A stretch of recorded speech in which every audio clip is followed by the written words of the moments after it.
ส่วนวันนี้เป็นวันสิงห์ใหญ่12 ปีพวกเจ้าไปปล่อยวิญญาณสัมภเวสีเพื่อไปหาของกินของตายเดี๋ยวนี้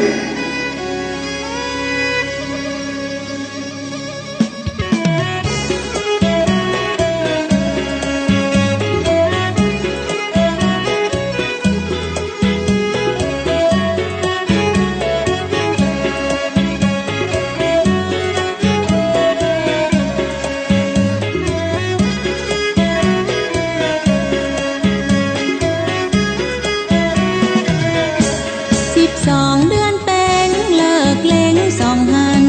แสงทองนวลจันทร์ปังแสงเจิดจ้าเป็นวันปล่อยผีหนีออกจากป่าจ้ายงนาลาจ้าท่านคุณนาปล่อยไปปล่อยเพศขึ้นเมื่อบ่ฮือมันเหลือภัยคือปิดคืนไปในจองห้องไปรับของกินตานจากของหวานปีน้องจะตาเป็ดจ้าบาปกาตุกขังหุยห้องเสียงดังยังแดนต่ำตายนรกกะภูมิไฟสูมเดือดไหมวิบากเป็นใบกำไพเวนมันว่าหวังว่าฮับสำหรับจังหันญาติวงวานบ้านเหนือบ้านใต้หมู่พี่เพศสอดซ้อเลาะหาตามต้มไม้วิญญาณของแม่แวะมาหาลูกหลานมาฮับของกินตานข้าวหวานเสื้อผ้าลูกแม่อยู่ไหนจะได้มาจ้าแม่มานั่งท่าตั้งแต่เจ้าก่อนงานทรมานอยากทุกข์พลาดลูกก็ตากเหยตั้งแต่ตายวางไว้ยังบ่ได้กินข้าวบ่มีไผต้านหามาเมินแต่เรา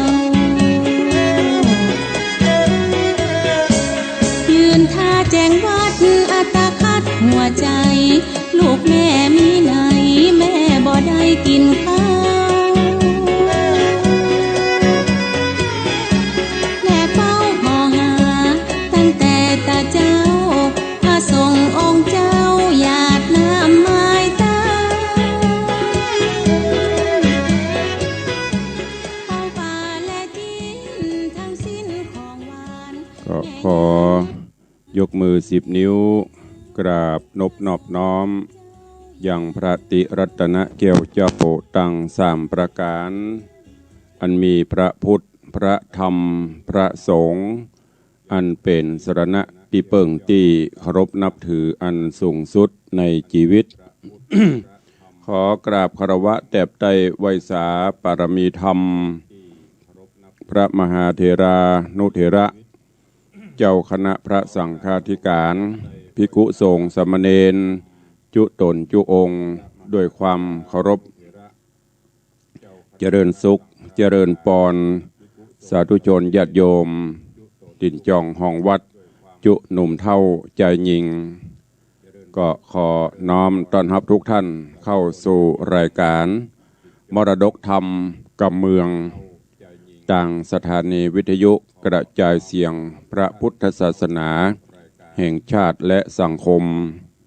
คลื่นเพื่อการศึกษาพระพุทธศาสนาและวัฒนธรรมส่งสัญญาณกระจายเสียงจากสถานีวิทยุวัดฝ่ายหินตำบลสุเทพอำเภอเมือง จังหวัดเชียงใหม่สถานีวิทยุวัดหนองกายตำบลสันปะยังอำเภอแม่แตงจังหวัดเชียงใหม่สถานีวิทยุ CM77 วิทยุอินเทอร์เน็ตล้านนาสถานีวิทยุพระพุทธศาสนาจังหวัดเชียงราย และสถานีวิทยุคลื่น FM 96 เมกะเฮิรตซ์ ดำเนินรายการโดยอาตมภาพพระครูวิสิตศรีลาภรณ์เจ้าคณะตำบลป่าแดดเจ้าอาวาสวัดวังสิงห์คำตำบลป่าแดดอำเภอเมืองจังหวัดเชียงใหม่เป็นผู้ดำเนินรายการก็นำธรรมะสาระธรรมคำสอนพื้นบ้านล้านนามาเทศนาฮือสาธุชนทุกท่านได้สดับรับฟังกันวันนี้เจ้านี้กำลังได้รับแจ้งจากทาง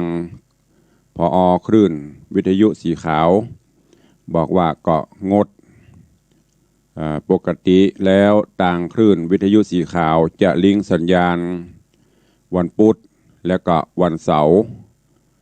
ตอนนี้เปิ้นบอกว่าทุกวันเสาร์บ่ได้ลิงก์แล้วคงจะขัดข้องอันใดก็ไม่สามารถที่จะรู้ได้เปิ้นกำลังแจ้งมาเจ้านี้ก็ตะกี้ก็การเอาท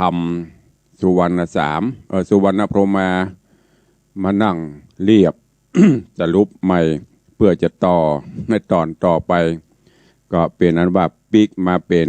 กำพระงวดตองเหมือนเดิมก็บ่เป็นอย่างเนาะเพราะว่าก็เหนื่อยถ้าเปิ้นจะลิงก์ก็ลิงก์เปิ้นบ่ลิงก์ก็เป็นอย่างแล้วแต่เปิ้นปกติแล้วมันก็ยากลำบากอยู่ลำบากอย่างบางเตื้อก็ทำเรื่องนี้กำลังไปก็เดียวถึงวันพุธกับวันเสาร์ก็ต้องเปลี่ยนเรื่อง ก็ต้องปฏิบัติไป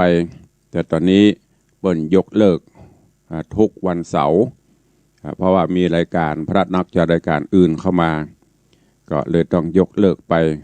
ก็คงจะเป็นทั้งวันพุธและก็วันเสาร์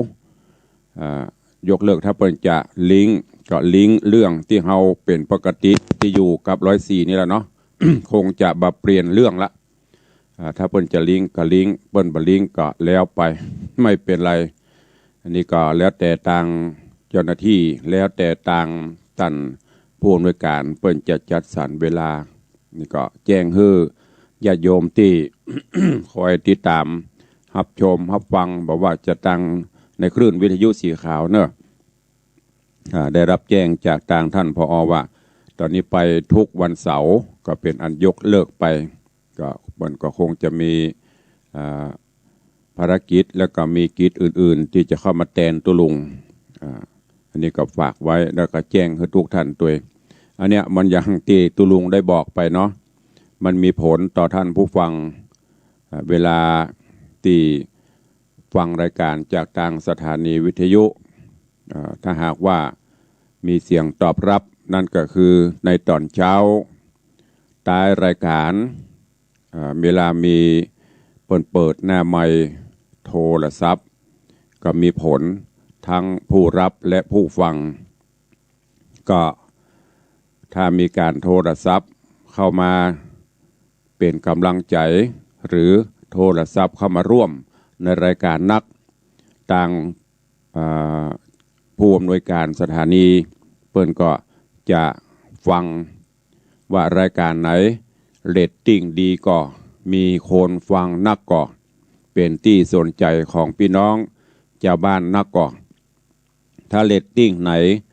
มีคนฟังนักเปิ้นก็บ่ตัดเปิ้นก็จะได้คงไว้ว่าโอ้ตัดบ่ได้คนฟังหลายแต่ถ้าใครจะอู้ตัวลวงพ่องดักปิงวินวอยอันนี้แหละเนี่ยผลกระทบตอบแทนมาท่านทั้งหลายก็บ่ได้ฟังละจบ เพราะนั้นฝากไว้เวลาตุลุงบอกว่าใครจะอู้ดักปิงฟังกับตุลุงฟังแต่เปิ้นบ่โทรแต่ต่างผู้บริหารเปิ้นจะฟังเหมือนดังทีวีทุกรายการนะญาติโยมทั้งหลายเปิ้นพอเรตติ้งบ่นเปิ้นได้พอว่าดักปิ้งนะ มาว่าคลื่นไหนหรอกเปิ้นจะฟังว่าคลื่นนี้ตุลุงนิเทศคนฟังนักก่อสังเกตได้ที่ไหนคนโทรศัพท์เข้ามาร่วมในรายการถ้าดักปิ้งก็รับไปเปิ้นก็ตัดรายการออกไปอันนี้เปิ้นแจ้งมาแต่เจ้านี่ว่า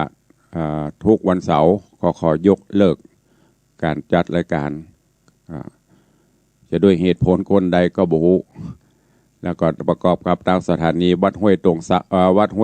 ซักปกตินี่เปิ้นจะงดก็เลยบัดตันได้ล่ำได้ลาพี่น้องคลื่นสีขาวเนอะ ไม่เป็นไรตุลุงก็ดำเนินรายการของตุลุงไปปกติอยู่กับคลื่น104นะไปเนาะพอ104อยู่ตัวกันไปจนกว่าจะก่ายเนอะถ้าก่ายก็เลิกลาหมดเลย พักสักปี2 ปีก็ค่อยว่ากันช่วง2 วันนี้ก็หายไปไหนก็ยังว่าสถานะสภาวะการอากาศบ่ค่อยเอื้อประกอบกับศาสนกิจช่วงนี้ก็นักก็หลายมาเจ้ามาเสียงแหบเสียงแห้งก็เลยต้องรู้สึกมันจะเพลียๆก็ต่างคลื่นเพิ่นก็เอาเทปออกแตนแต่วันนี้ก็มาดำเนินการตามปกติก่อนอื่นก็ขอต้อนรับพี่น้องต่างหน้าจอก่อนเนาะต่าง Facebook เฟซไลฟ์ต่างไลฟ์สดก่อนตอนนี้ก็เข้ามากันหลวงหลายต่างหน้าจอก็ขอ น้อมกราบต้อนรับท่านเจ้าอาจารย์พระครูสถิตเจติยรักษ์เจ้าอาวาสวัดเจดีย์แม่ครัวท่านเจ้าติดตามตลอดคือกำลังใจมาโดยตลอดขอกราบขอบพระคุณนะครับเจริญปอนต้อนรับโยมตู่วิเวกวรรณารามเจริญปอนต้อนรับ ผู้กองสายันเนอะวันนี้แดดออกฝนตกเนาะผู้กองเข้ามาเป็นกำลังใจรับชมรับฟังอย่างไอเบลพอทีปนพอบาหารกันลันตะเล็ดแตดเข้ามา แล้วก็มีโยมชนจันทร์ซอนคำกราบสาธุเจ้าเจริญปอนเนอะโยมทองคำทิบงคำกำลังรับชมกราบไหว้สาเจ้าสาธุอนุโมทนาโยมตู่บอกว่ากราบไหว้สาในความเมตตาเทศนาธรรมให้ญาติโยมฟังในวันเสาร์นี้ตัวเนื้อครับท่านสาธุอนุโมทนาเจริญปอนพี่นันจรันปิยจันทร์หรือพี่นันล่ากราบไหว้สาครับทุลุงเจริญปอนยามเจ้าเนอะแล้วก็มีพี่ไอจังซอยุทธนาหางดงกราบไหว้สาครับเจริญปอนโยมปเลี้ยงธนวัฒน์แม่เลี้ยงทัดพิชาสุสิงคำกำลังเข้าชมกราบไหว้สาธุเจ้าสาธุครับเจริญปอนเนอะปเลี้ยงแม่เลี้ยงเนอะโยมแม่จันดีวิสุทธินันกำลังเข้ามาชมในทาง Facebook ไลฟ์ตัวก็ขอน้อมต้อนรับขอถวายการต้อนรับและน้อมต้อนรับทุกท่านเนอะที่ได้เข้ามาติดตามรับชมรับฟังทาง Facebook ไลฟ์สด ของสถานีวิทยุของสถานีมรดกธรรมและก็ของ104ธรรมะไขเครียดตลอดจนของตังวัดฝ่ายหินและศรัทธาญาติโยมที่เข้าฟังมาตุลงขอเมตตาทุกท่านเนอะ ทุกท่านเข้ามาแล้วก็เมตตาได้กดแชร์เสียงธรรมสู่กลุ่มเพื่อนๆในกลุ่มตัวเองกดจะได้ตุลงฝึกเอากดไปพอไปมันจะมีปุ่มตังซ้ายสุดมีคำว่าสระเอชอช้างรอเรือกะลันอ่านว่าแชร์เอานิ้วน้อยๆเร็วๆงามๆไปแตะที่หั่นกดแป๊บอันนั้นมันก็จะแชร์ไปในกลุ่มเพื่อนๆเฮาที่เป็นสมาชิกสำหรับผู้ที่ใช้ Facebook ใหม่ผู้เฒ่าผู้แก่อีป่อยแม่ที่บ่จ้างเนอะ ลองพอกดแชร์ถ้าอันจะกดไลค์ก็ดิเปิ้ลยกนิ้วโป้งน่ะเอามือแตะลงไปหั่นกระเดียมก็จะขึ้นปุ๊บ อันนี้ลวดบอกวิธีสอนวิธีให้เป็นตัวก็จะไปแชร์ไปเรื่อยไม่ได้นะอันนี้แชร์เสียงธรรมในกลุ่มเราจะได้เป็นบุญแชร์บุญฮือธรรมทานเป็นตาลตัวก็ขอบคุณอนุโมทนากับทุกท่านตัวส่วนทางสถานีวิทยุแถมสักบึดใต้รายการก็ก้อยตักตายกันเนาะวันนี้ก็มาฟังกันต่อในเรื่องของกำพร้างัวตองสุวรรณพรหมาก็เก็บเข้ากุไว้ก่อนเนาะ กำลังเตะไปได้2 ผูกจะขึ้นผูกที่3กำลังไป4 วันตะกี้กำลังนั่งสรุปจัดดีเนี่ยเจ้ามาญาติโยมศรัทธาเวลามันบุยนะถามว่าทุลุงตื่นถึงวันนี้กี่โมงบางเทื่อก็ตี 3 ปลายบางเทื่อก็ตี 4 ปลายทำกิจวัตรส่วนตัวเสร็จก็ต้องมานั่ง เรียบทำไม่ใช่เขาลึกปึกปักมันนั่งเตดนะถ้ามาเรียบทำบัดตึกที่ไหนตอนนั้นวันนั้นตึกไหนจะต่อทำเนี่ยแต่กี้เอาสุวรรณสามโอ้วันนี้วันเสาร์ลูกลิงสัญญาณไปทั่วกำลังเปิดปบผู้อำนวยการแจ้งมาของดทุกวันเสาร์ ก็เลยจบอวสานไปโดยปริยายปีกมาหากำพร้างวดตองเหมือนเก่าตอนแล้วถึงไหนแล้วบุหุกำพร้างวดตองเนี่ยลืมไปไม่ได้เรียบก็กำลังนึกมาถึงตอนแล้วมันถึงที่ เพื่อนกำลังจะโจรงัวโจรอย่างกันตีเจ้าพญาแล้วก็เล่นหมากสกากันเล่นหมากสกาก็พญาเจ้าเมืองการ การประเด็นเนี่ยตาโจรงัวกันต่างกำพร้างวัวตองก็เอาอ้ายงัวเขาตองซึ่งเป็นอ้ายไปโจรจะเป็นจะได้ก็ติดตามฟังกันไปเนอะณโอกาสบัดนี้เวลาก็ล่วงเลยเวยนะแกเจ้านี้อากาศสดชื่นแจ่มใสเย็นสบายฟ้าฝนตกลงมาตั้งแต่ตะคืนมาจนถึงเจ้านี้ก็ยังมีอยู่อากาศเย็นสบายก็ดูแลรักษาสุขภาพกันเนอะ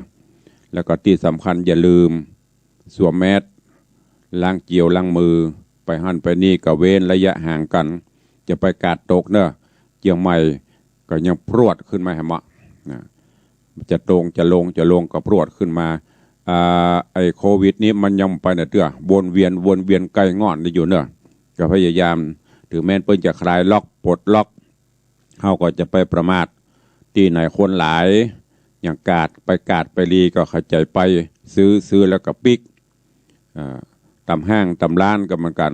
ห้างใหญ่ห้างหลวงซื้อแล้วก็ปิกจะไปขายเห็ดลมจะไปขายดอกคำฝอยเตื้อช่วงนี้เห็ดลมกับดอกคำฝอยเก็บไว้ก่อนเนอะยังไม่ต้องมาขายเตื้อเปิ้นมาแกงแคกันเตื้อไปเลยเข้าใจฟังไปฟังปิกแต่ถ้ามาวัดมาวานนี่บอกค่อยเป็นอย่างเจ้าอูดีเขาหาตัวนะเพราะวัดนี้เปิ้นจะจัดระเบียบอยู่ห่างกันเว้นระยะห่างกันอยู่นั่นก็ด้วยความเป็นห่วงเนอะดูแลสุขภาพกันตัวเปิ้นเพื่อไปฉีดวัคซีนตัวนี้ก็มีเปลือกละเริ่มฉีดกันก็ไปฉีดเห็นเนอะอันอย่างก็ฉีดไปเตอะถ้าไปรอนั่นถ้าไปรอนี้รอเข้าแล้วมันได้ฉีดนะเปิ้นประกาศเพื่อไปก็ฉีดเนี่ยบ่ต้องไปกลัวเปิ้นฉีดกันมาเป็นล้านเปิ้นฉีดกันมาเปลือกขี้เต๋อมีไผเป็นหยัง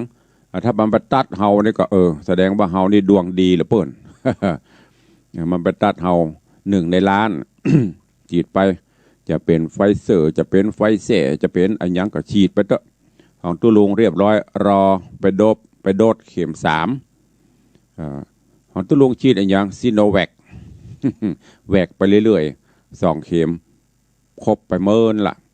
ก็รอจะไปฉีดเข็ม3อยู่อันนี้ก็ฝากย้ำเตือนเนอะไปฉีดเหรอตอนนี้บ่ค่อยได้เบียดเสียดกันละเปิดโอกาสให้ก็ไปรักษาตัวเก่าตัวเองโอ้ถวายการต้อนรับเนอะตุปีสิทธิชัยอินทวันโนตะวาก็ไปปะกันอยู่ไปฉันเพลร่วมกันท่านเจ้าก็ติดตามรายการตุลุงมาโดยตลอดเนอะเอาละเวลาบัดท่าคอยไผ่ล่วงเลยไปเรื่อยๆก็นิมนต์และเจริญปอนเจิญทุกท่านติดตามรับฟังธรรมเทศนาปืนเมืองเหนือเรื่องกำพระงัวตองในผูกทวนตี7ณโอกาสบัดนี้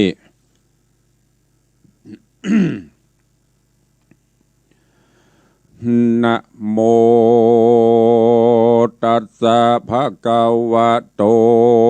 อะระหะโตสัมมาสัมพุทธัสสะ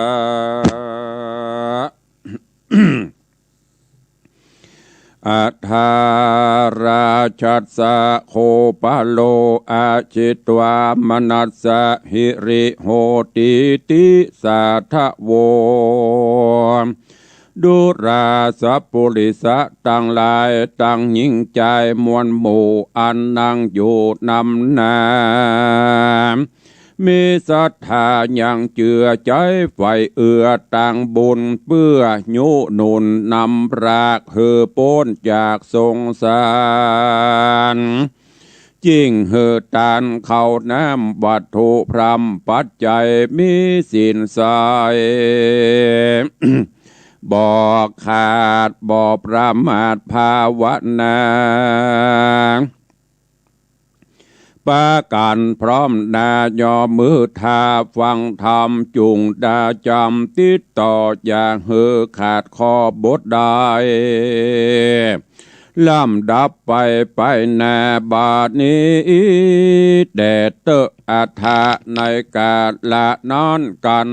งัวเต้าไทยไปหนีการงัวดอกมุนีน้อยหน้าเต้าหาวหาดผีพรายยินละอายเปิดนาอายไพรฟ้าประจาก็พิจารณาสันทีว่างัวกูนี้หลายตัว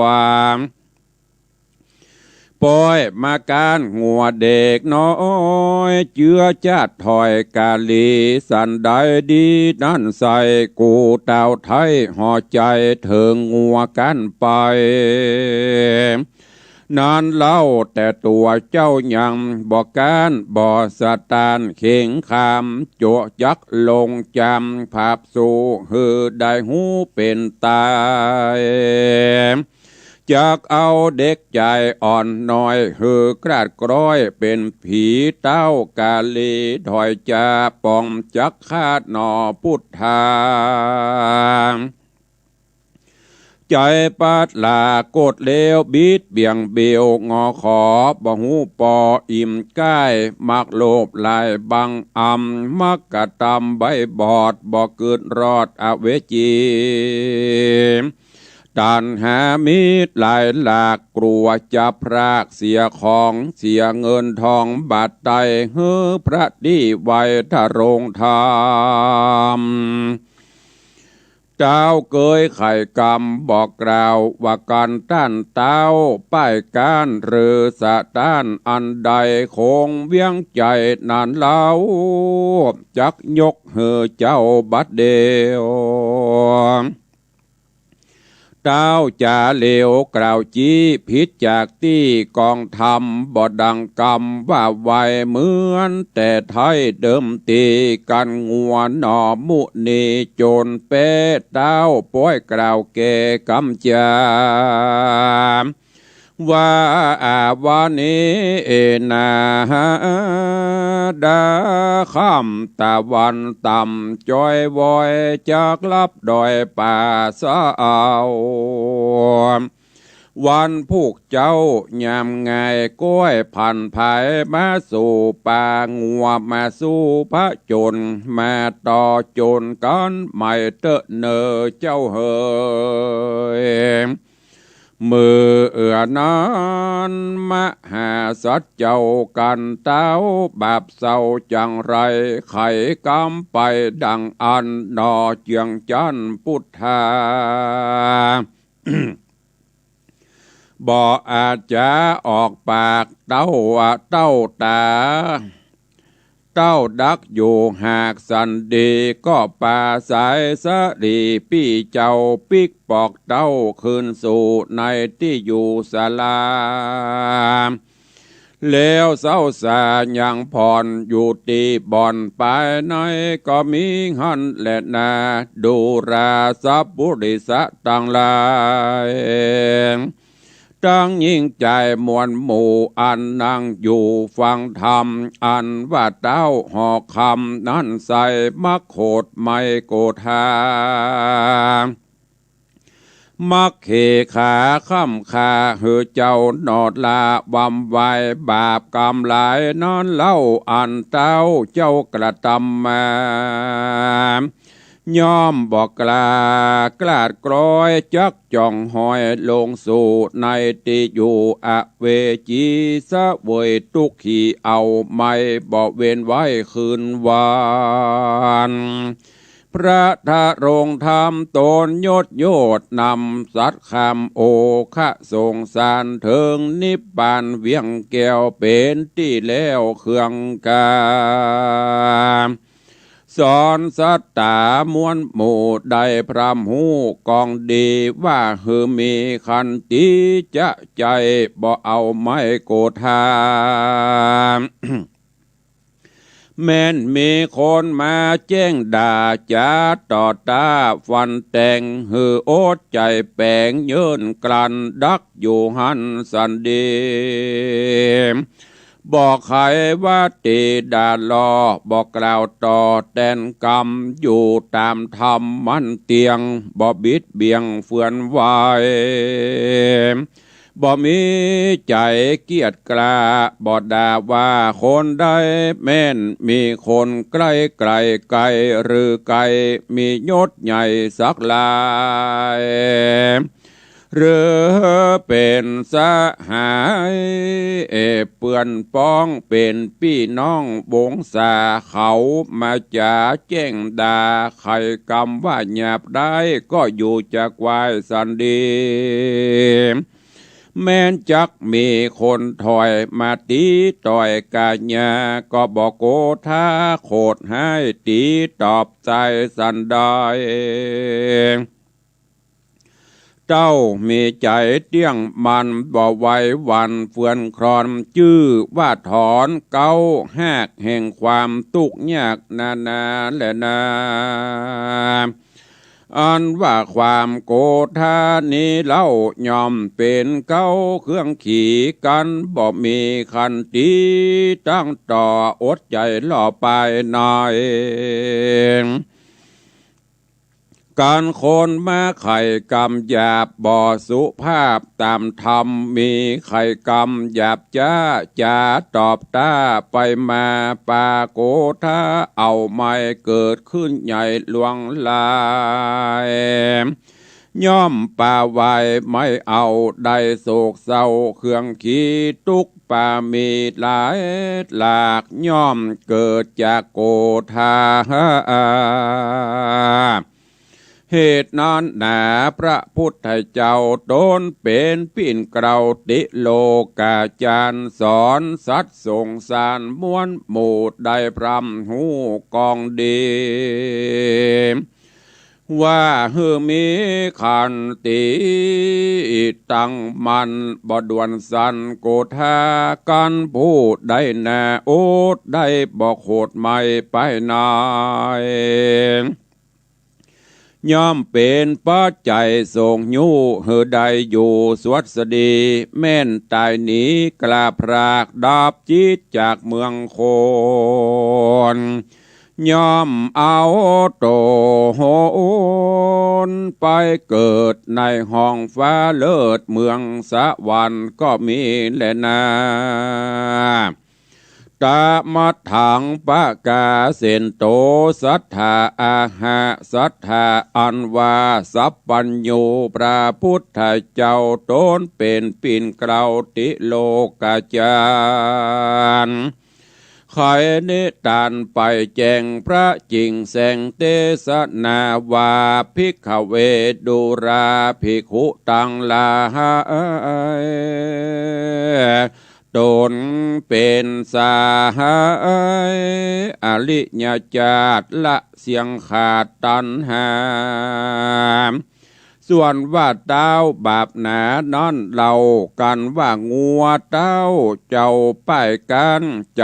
สะต้านเครื่องขีก็ใครว่าตีต่อกล่าวถอยบอกเจ้ายอดซอยบุญแหนว่าวันนี้ดาคำวันผูกพร่ำยามเจ้าจูงไตเต้ามาไว้การเต้าห่อใจเก่าแล้วเจ้าหนอแก้วพุทธาก็ป่าพาตาผู้เป็นปี้ปิกปอกที่เดิมอ่อนป้าก็ป้ากันนอนยังอยู่ในแก้วกูสาลาก็มีบ้านนั้นแหละนะปุณณติวะเสกันวันลุนรุ่งเจ้าสองนอนเนากำพราก็จะเพาะแน่ไปสู่ในที่อยู่เวียงใจดังเต้าจะไขว่าไว้บ่เหือใดผิดพันสองจอมทันไปหอดก็ยังจอดกลางสนามป เปื่อรอจามต่อตายามนอนเจ้าฟ้าผ่าปาลาก็ไกลกลามาสู่ในที่อยู่กลางพามโยธาลามหนุ่มเทาแวดล้อมเจ้าใหญ่ใหญ่เต้าห่อใจโตนห้าวหาดนั่งเต้นอาสนาก็บอกเสนาบอกจ้าว่าฮือปล่อยงัวกล้าเจิงจนมีตัวโตนสูงใหญ่กันเต้าไทยไข่ปานเขาก็ปากันมวนหมู่ปล่อยงัวมาสู่กลางสนามงัวไหลลามบ่อไรจัดนับได้3 ปันตัวกันหันงัวนอละ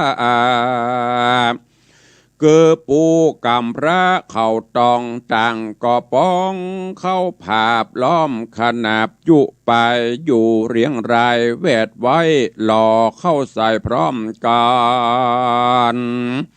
เสียงดังนันสะนันดังฟ้าห้องลั่นไปบนส่วนนอตัดงัวนอตัดสะปนติไวก็เงียงเข้าใส่ควิดไปควิดเร็วไวใจจ้าพัดมนกว่าไปมางัวเต้าบาปนาลายหลากคอก็มาวะวากเต้าตายคอวะวากเต้าไงคอหักตายมวยมอดตัวที่รอดก็แล่นนี้เข้าดงรีเถื่อนทองแดนเต้ต้องดงไพรหายตาไปบ่จ้าก็มิหันแลนาตาตาในการละนันเล่าตนเต้าเจ้าหยาบจะหันงัวกำพระเข้าตองมีฤทธิ์ทองลายแหล่โจรผ่าแป้งัวโตนใจเมาบนโคดไม่อยู่จะใจไปมาก็ใครจะโอกาสเฮืออาเสนาอาจคนหันเอาควายงานตัวใหญ่เขาเลี่ยมควายจุตัวมาจนงัวกำพระวาสูอย่าจะเร็วไวเศษนาในหนุ่มเท่ากันเต้าเจ้าไข่ปานก็ปากันไวแวนลูกแล้วเล่นพันภายไปเอาควายตัวอาจใหญ่ขนาดนานามเป็นควายดำแปะปอดกันมาหอดที่สนามควายลายล้ำบ่ไร500 ตัวได้เป็นตราก็ปล่อยมาเป็นหมู่เข้ามาสู่บ่อจาดที่งัวกำพระบัดเดียวต่างตัวเร็วรุกไหลเงียงเข้าใส่สายขวางัวหน่อปูดท่าน้อยนาดก็ไววาดเจิงโจรบอดถอยโหนภาพสู่ควิดควายมวนหมู่เร็วไว เลือดแดงไหลหลังย้อยตายกราดกร้อยกองกันพ้องก็พันเล่นกว่าเข้าสู่ป่าโดงไพรฝุ่นฟุ้งไปมืออืดกู้มบดบังหุ้มไปบนโกละโหนจะเศร้าคนไข่กล่าวจากันเสียงเนื้องนันพับแผ่ว่างัวจนควายแป้นันเล่าเกิดมาปอเท่าปูนอีสิ่งดังนี้บ่เคยหันกวนอาสาจันบ่น้อยกึดที่ถอยไปมาว่างัวตัวนี้นาเขาต้องบุญสะนองหืดใด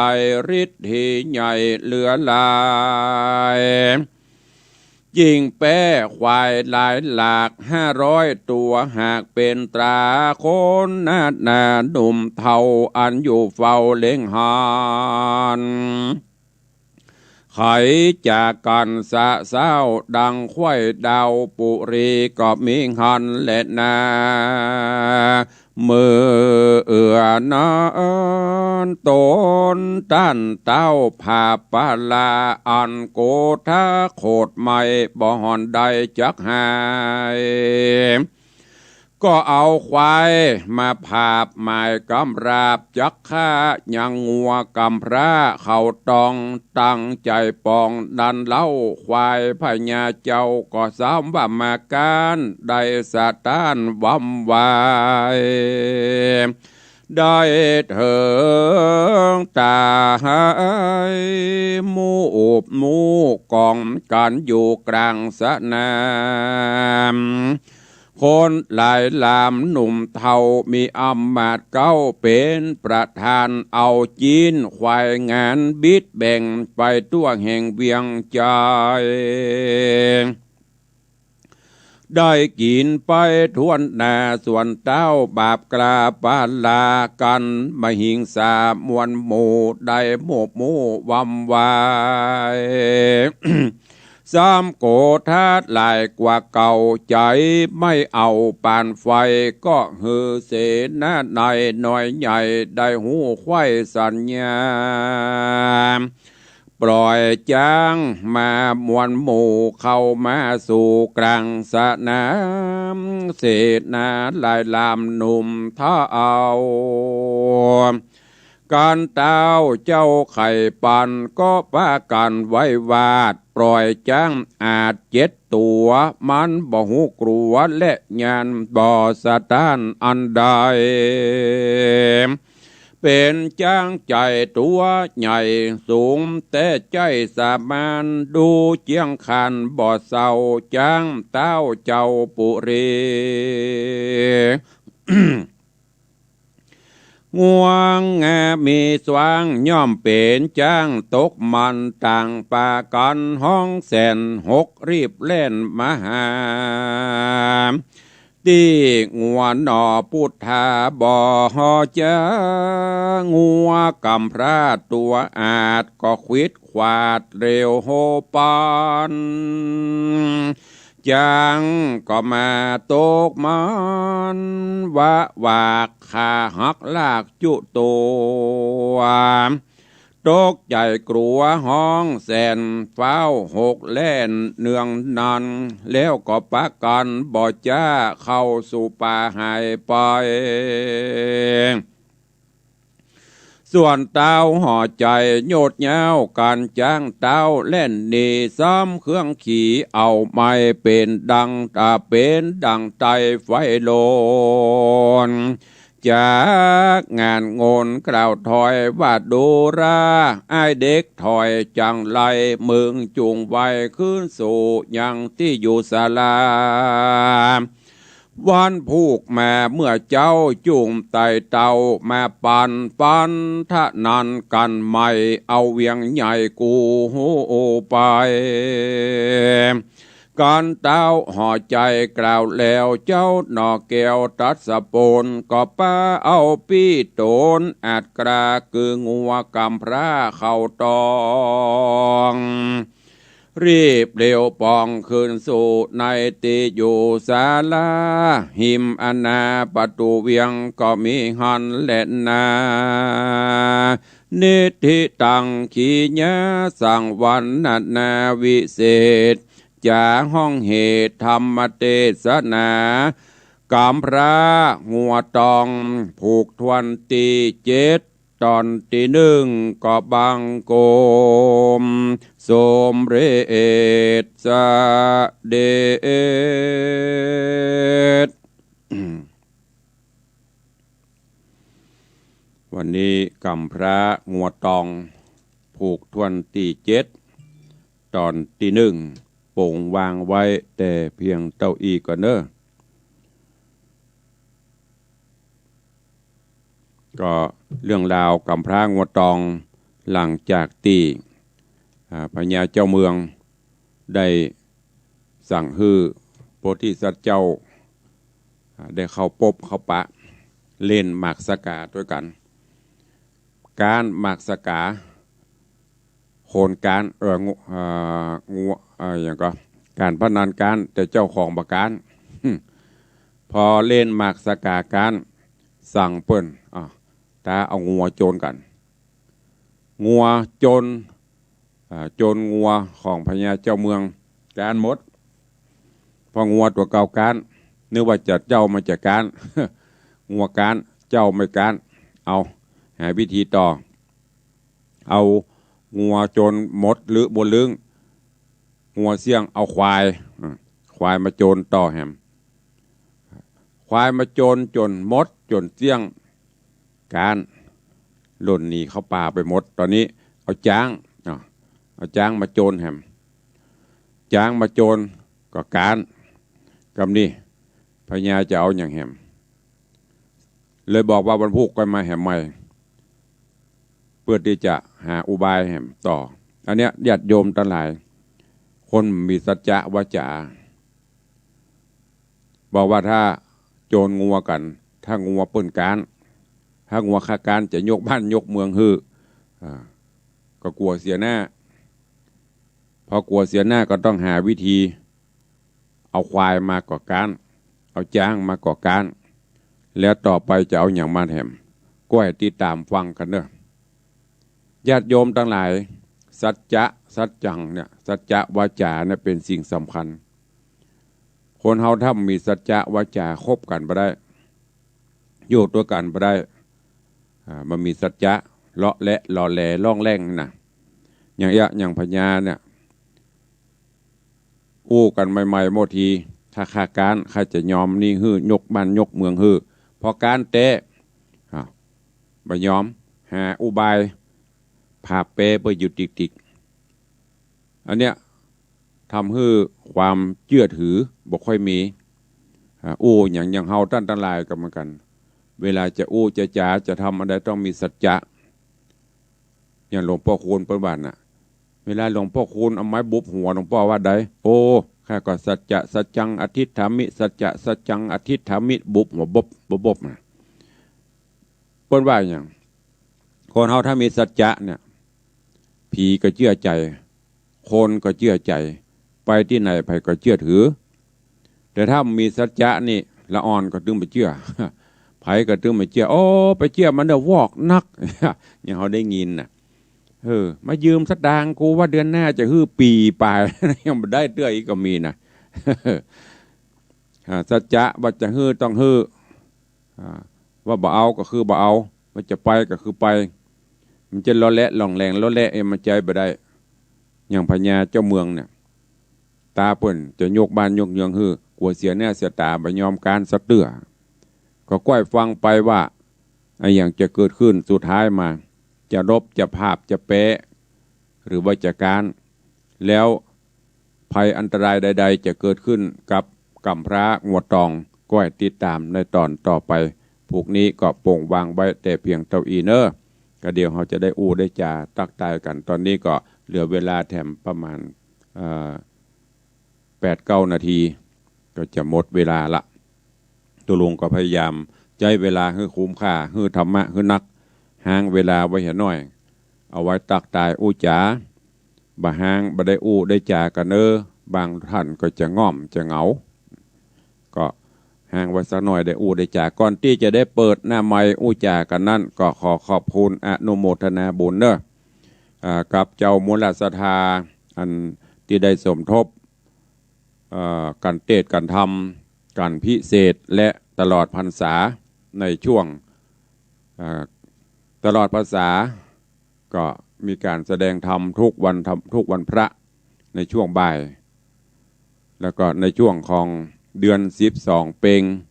ก็จะเป็นการพิเศษเทศนาอุทิศกัลปนาผลน้อมถวายให้ดวงจิตวิญญาณของบรรพชนพ่อแม่พี่น้องป้าอุ้ยแม่มอนปู่ย่าตายายตามคตินิยมความเชื่อที่ได้ปฏิบัติกันมาดังนั้นก็เชิญชวนท่านผู้ใดจะร่วมโมทนาบุญตานทำเพื่อไผ่ก็แจ้งความจำนงเข้ามาได้ขอขอบคุณแม่อุ้ยมอนลอยสุดใจปุ๊กผู้เฒ่าผู้แก่ศรัทธาวัดวังสิงคำแม่อุ้ยมอนร่วมถวาย ปูจากันเตศเดือน12เป็ง300 บาทอุทิศกุศลฮือปออุ้ยอย่างที่ตกไปเนอะเขาก็ลืมไปละปออุ้ยแล้วก็แม่อุ้ยทาปอจันแล้วก็ปีแสงล่าที่ได้ถึงแก่กรรมไปก็อนุโมทนากับแม่อุ้ยมอนลอยสู้เจ็บปลุกตัวเองนอกจากนั้นก็มีแม่คำอินโปธิมาแม่คำอินโปธิมาบ้านปะเงะออนใต้สันกระแปงร่วมโมทนาบุญกันเตศ300 บาทขออนุโมทนาบุญกับแม่อุสาบุญชุ่มใจแม่อุสาบุญชุ่มใจบ้านลวงเหนือโดยสเก็ตปูจากันเตศกันทำตลอดภาษา500 บาทและก็ร่วมปูจากันพิเศษเดือน12เป็งแถม500 บาทอุทิศกุศลฮือปอน้อยสิงคำแม่นางไหลบุญเพิ่มผลบุญเพิ่มพูนแล้วก็ปอน้อยเมืองแก้วแม่อุยจันทิพย์บัวมะลิปอบปุตแม่สุธรรมยานะและญาติกาพี่น้องผู้ล่วงลับดับขันไปก็ขอบคุณเนอะกับโยมแม่อุสาบุญชุ่มใจตัวเองขอบคุณอนุโมทนาบุญผู้ร่วมในการสร้างห้องน้ำซึ่งก็มีโยมปเลี้ยงธนวัฒน์แม่เลี้ยงทัดพิชาสุสิงคำร่วมเป็นเจ้าภาพบริจาคสร้างห้องน้ำบนอาคารชั้น3ศาลาใหญ่จำนวนเงิน 20,000 บาทถ้วนแล้วก็มีโยมวุฒิชัยกุลนินคุณโยมพรศิริกุลนินร่วมเป็นเจ้าภาพบริจาคสมทบแฮม 10,000 บาทขออนุโมทนาบุญขอบคุณด้วยเนอะส่วนของแม่อุ้ยมอนจันคำเนอะแม่อุ้ยมอนจันคำที่ห่วมกันเตศพี่นานเอามาฮื้อเรียบร้อยแล้วได้รับไว้เรียบร้อยแล้วสบายใจได้เนอะขอบคุณตัวเองนอกจากนั้นขอประชาสัมพันธ์ในการทำบุญทอดกฐินสามัคคีที่วัดวังสิงคำเนอะกำหนดทอดกฐินสามัคคีในวันอาทิตย์ที่14พฤศจิกายนเนอะวันอาทิตย์ที่14พฤศจิกายน2564ตรงกับเดือนนี้ออก10 ค่ำวันอาทิตย์ เชิญชวนทุกท่านผู้ใดจะร่วมโมทนาบุญเป็นเจ้าภาพสมทบในตอนนี้อันมีโยมปเลี้ยงธนวัฒน์แม่เลี้ยงทัดพิชาสุสิงคำมหารัตนอุบาสกอุบาสิกาบ้านวังสิงคำร่วมเป็นเก้าเป็นประธานในการทอดกฐินจำนวนเงิน 100,000 บาทถ้วนอาจจะต่อเติมเสริมบรรลุนก่อนตอนนี้ปเลี้ยงเปิ้นตั้งเก้าฮือ 100,000 บาทปเลี้ยงบอกว่าถ้ามีประธานใหญ่มากก็ฮือเปิ้นเป็นถ้ามันมีกับหมู่เฮา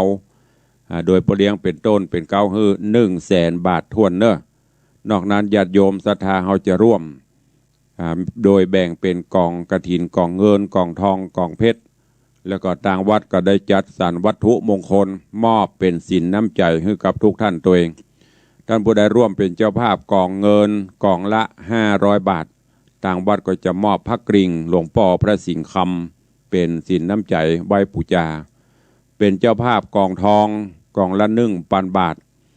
บางวัดก็จะมอบหลวงพ่อพระสิงห์คำเนื้อโบราณไปกรอบไปห้อยคอกองเพชร 10,000 บาทก็มอบพระสิงห์หลวงพ่อพระสิงห์พระสิงห์คำหน้าตัก5 นิ้วเป็นพระพุทธบูชาไว้ที่บ้านที่จองเนอะหรือจะให้จะห้อมตามจิตเจตนาศรัทธาทางวัดก็จะมีของวัตถุมงคลมอบเป็นเหรียญหลวงพ่อพระสิงห์คำให้ตัวเองเจริญปอนแจ้งข่าวให้กับทุกท่านเนอะวันที่14พฤศจิกายน2564งานบุญกฐินของวัดตามอัตภาพตามหน้าบุญเนอะก็แจ้งทุกท่านตัวเองแล้วก็ในฝากข่าวประชาสัมพันธ์มาในวันที่11-12 กันยาที่จะถึงนี้เจริญปอนเจิญร่วมทำบุญพิธียกชัดห่อระฆังและก็งานทำบุญอายุวัฒนมงคลครบ2 รอบของท่านเจ้าพระธนภูมิธนภูมิปัญโย ท่านพระธนภูมิธนภูมิปัญโยที่วัดปูเลยตำบลบะเขือแจ้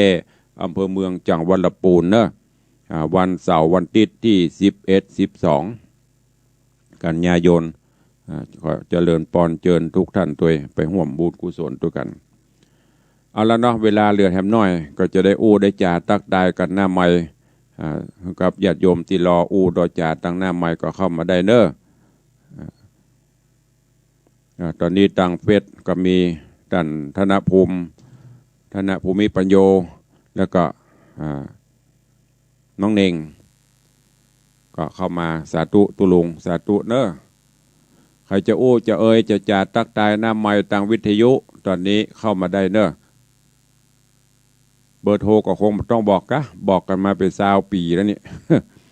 คงจะจำจะหู้กันหมดละถ้าบอกหู้ก็บอกซ้ำ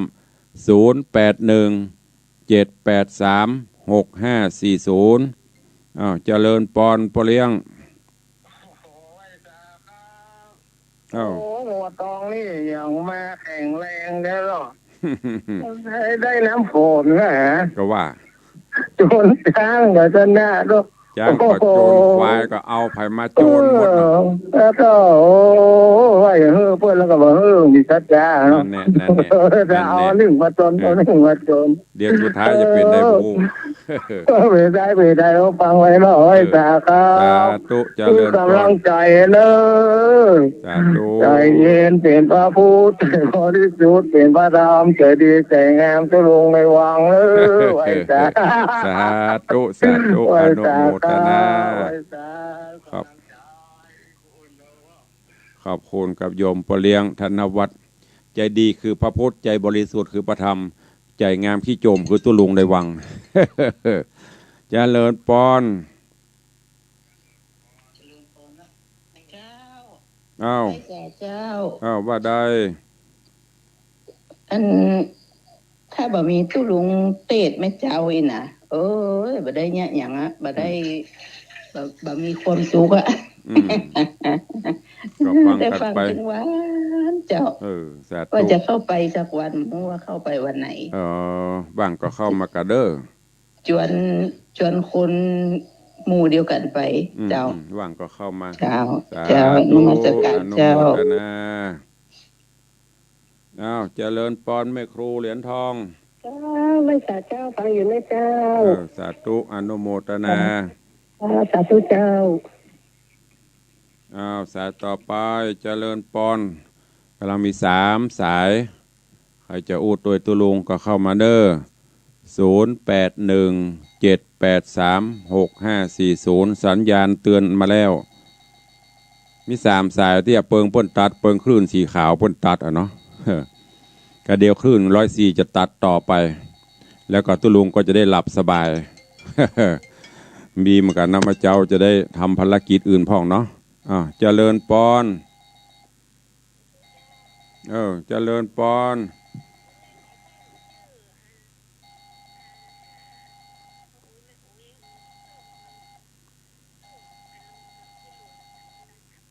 เดี๋ยวหลังไม้เด้อหลังไม้ก็ได้บนบึ้ดก็เย็นควายก็ได้มันเป็นยังเดี๋ยวจะเพิ่มเด้อสาธุ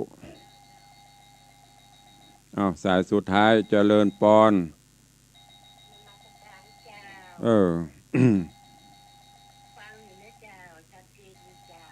สาธุอนุโมทนาสายต่อไปสุดท้ายมีไหมไม่มีเวลาหมดพอดียังมาถึง10 สายนะทางวิทยุแสดงว่าลดน้อยถอยลงไปไม่เป็นไรก็เดี๋ยวพอ104ก็สั่งตัดรายการออกไปตุลุงก็จะได้สบาย ขอบคุณหลายๆเนอะที่ได้ฟังอยู่ทางบ้านทางจองเอาละวันนี้เวลาหมดทาง Facebook กับถวายต้อนรับเนอะท่านเจ้า จารย์พระครูปรัตวิมลวัฒน์วันนี้เทเมาโกนแก่งโอ้โห วันนี้เข้ามาขวายกุเตียนนี่ประจะมักเจ้าวันนี้ถ้าจะเมาทำอาหารเพราะว่าท่านเจ้าจัดอาหารจังหันเจ้าอาหารเพลถวายพระเจ้าพระสงฆ์ก็ขออนุโมทนาบุญตัวเนอะท่านอาจารย์ตัวเองยมพี่อัญชลีคำกิติลูกขวายฝนตกรับม่วน กำลังเข้ามาเนี่ยอู้เล่นบาดาเนอะเสียวกันเล่นอู้กันหนัวไข่หัวกันม่วนยำเจ้าเวลาหมดเวลานำรายการจากทุกท่านไปก่อนเนาะปะกันใหม่ในวันต่อไปอยู่ดีมีสุขเหมือนกันจุตนจุองจุผู้จุโคนเนอจัตตาโรธรรมาวัตันติอายุวันโนสุขังปะลัง หมู่เพื่อนมาด้วยกันเปิ้นยัง